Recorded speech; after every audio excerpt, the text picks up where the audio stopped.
Yes. Playing an instrument is such a physical thing. Yes. We often compare it to sport.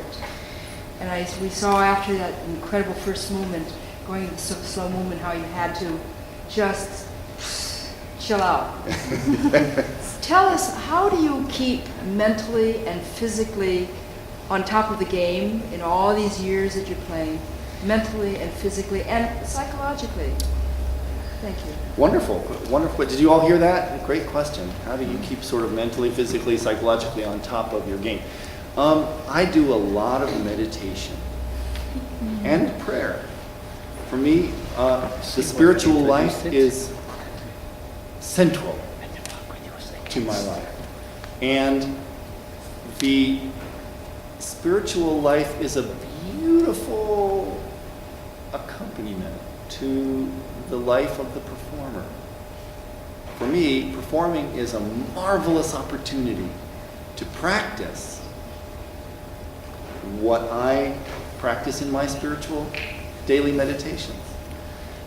Letting go of fear, non-judgment, generosity, patience, trust. Woo! That's a big one. That's a huge one for me. So that is, and I spend a lot of time with nature. I love taking walks, and just the other day I took a walk, and it was one of those, we've had this gorgeous weather for a few weeks, and I saw 2 butterflies dancing. It was like a gorgeous pas de deux. And it was like 5 minutes. These butterflies were incredibly persistent.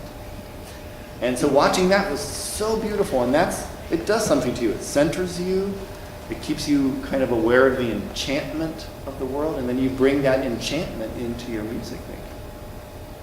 So that's, for me, that's essential to staying sort of mentally on top of things. Another thing is getting enough rest. Something I'm not very good at. Getting enough rest. Spending time with nature. It's not for any teacher to recommend the spiritual life to a student. I'm careful about that. That's between you and the universe as you conceive and perceive it. But I'm sharing what works for me, so there it is. And exercise, I love taking walks, being outside, staying on top of things physically, and I love to bike ride. Dylan and I go bike riding. I'm just now starting to entertain the possibility of swimming regularly as an exercise. As I say, I love to walk. And eating well on days of, when I perform, I'm very conscious of what I eat and don't eat. I stay away from caffeine, like the plague. I stay away from alcohol. Caffeine and alcohol 48 hours before I perform. And I recommend just being very conscious of what works for you, so that when the day of the performance comes, it's a kind of discipline. It's like I don't eat sugar on days when I perform, or I don't have coffee on days, not even decaf, on days when I perform. It's a nice, payment isn't quite the right, investment. It's a nice investment in the quality of your consciousness when you perform.